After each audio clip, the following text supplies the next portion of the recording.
So the first important step to building an e-commerce business is to understand your market audience. So if you're selling a product in the beauty industry, you need to understand what those people are thinking and what those people are wanting in that industry. It's all about psychology. And when you pick a product, you want to make sure that when you pick that product, you understand the person that you're selling to. Now, if you know the person that you're selling to, the best way of doing that is by selling a product that you're very passionate about. So the second point in terms of what makes a solid plan is to make sure that you've got a solid brand, whether it be a website, you need a solid branding. So you need to let people know what your store does, what it means, the domain name, the logo.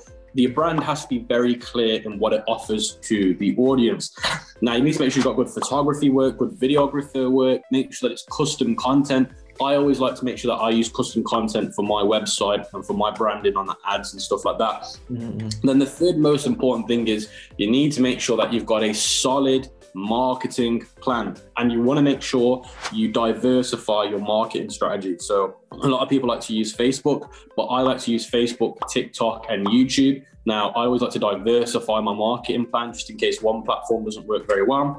Also, you want to make sure that your copywriting is very, very good in your advertisements. You try long ad copy, short ad copies, medium. You want to try picture ads and video ads and carousel ads. You want to really make sure that when you step into the marketing side of the business, you want to make sure you diversify and test as many things out as possible, because a lot of people complain that they don't see success, but that's because they've not tested enough different variables to find which one works the best. So test is the key.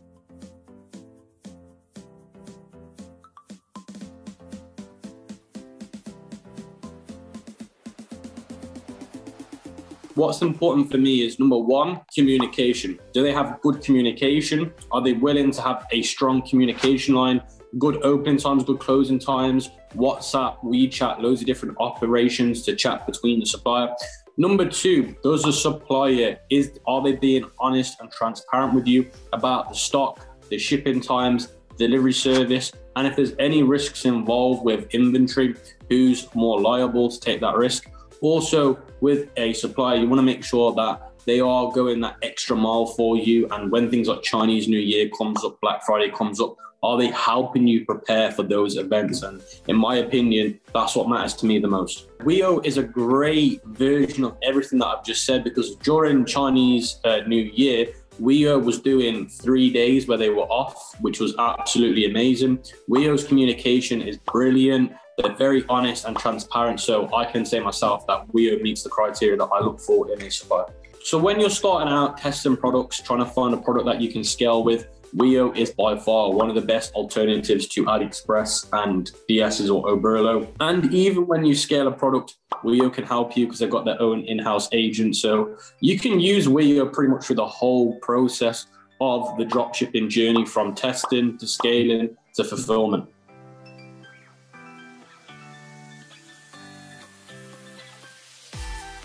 When people are selling these so-called winning products, the reason why they're not seeing success is because, number one, either they're not doing. So when you've got a winning product and it's died out because that marketing tactic that old person was using just doesn't work anymore. So you've got to find a new tactic, a new marketing angle, a new psychology reason to sell that product again. And timing is everything in the market. You've got to be at the right time, at the right place, with the right product. So that's why it's so important. Now, another reason why people fail is because they just do the same stuff over and over again. Take that product that did really, really well and try doing TikTok ads, see if it does really well doing that. So it's all about, again, trying new things out that the old person wasn't willing to do. And a lot of reason why people don't see success is because they don't spend enough money on ads. They spend about $100. They complain. You've got to spend at least a couple of $100s.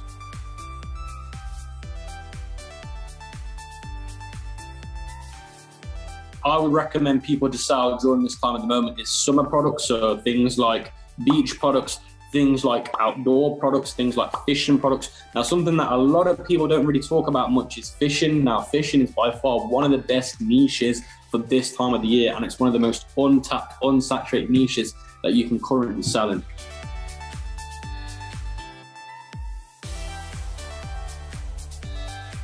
So if you're getting a high return rate on your orders, you need to make sure that, number one, the product quality is good. Number two, the product matches the description that you're selling. A lot of reasons why people return the product is because either the product quality is bad, or there's something that's not right with the product, or the product doesn't match the description of what people thought they were buying. So you've got to make it very clear what people are buying.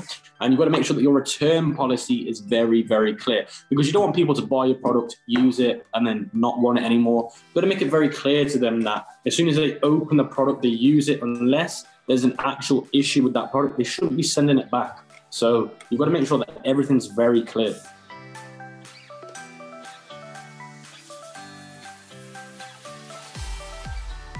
So the two advertising platforms that I'm using a lot now is YouTube ads and TikTok ads. Those two are very, very, very powerful and very unsaturated. This was the Shopify analytics of a store that I did TikTok ads. So you can see that there.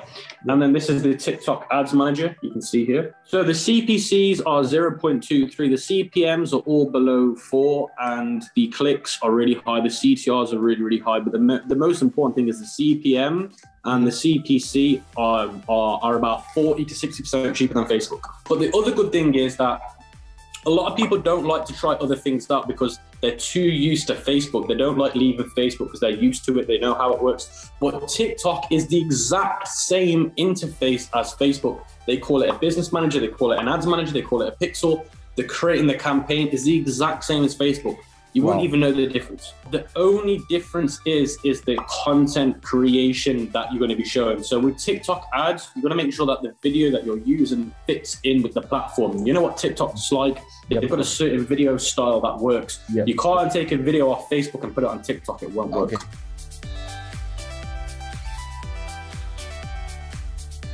Paying for a theme doesn't guarantee more sales. It doesn't guarantee a higher conversion rate. Having a theme is designed to make your website look more professional. It's designed to give you features that will suit your store, niche, industry. So the thing that I always say is, as long as you keep your website simple, elegant, and minimalistic, then you don't actually need a paid theme. You can be fun. But if you're trying to build a brand, and an identity, that's the thing. If you're trying to build a brand and identity, then you might need a paid theme, because that's the only way you can really get yourself an identity.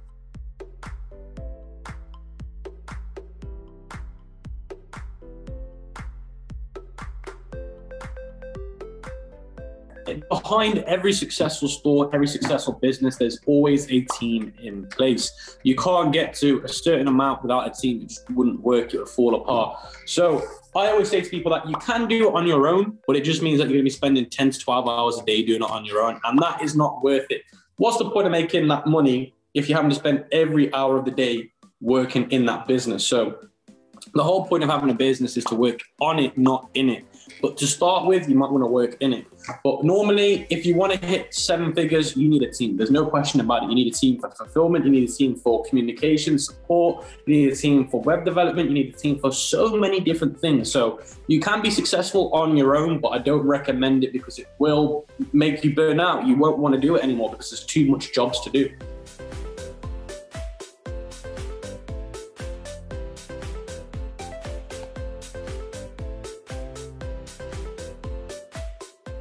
So with print on demand, you can use companies like Printful and Printify, where it's one product at a time. You don't need to order in bulk.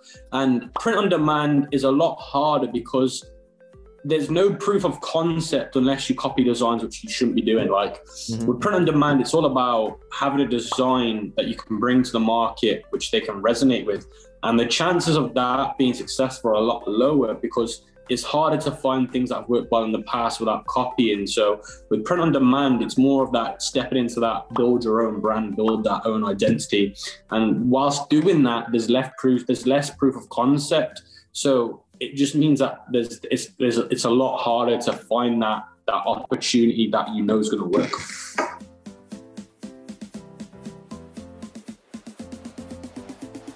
It comes down to, I think, 2 simple things. Number 1, make sure you take this seriously. Make sure you get yourself custom content. Make sure you get yourself a solid product that you know is going to be well. Get yourself a good supplier. And then the second thing is make sure that you know the audience that you're selling to, you know where to find them. Try new things out. Try TikTok ads. Not many dropshippers are doing TikTok ads. Try doing something different. Too many dropshippers are doing the same old, and they're not seeing any new results. Myself, I love Facebook, but I've had to change to new platforms to carry on with the success. You've got to think, if you've got 100 people doing Facebook ads and trying to sell the same product, but then there's that one person that's doing YouTube and TikTok, who's more likely to find a newer audience?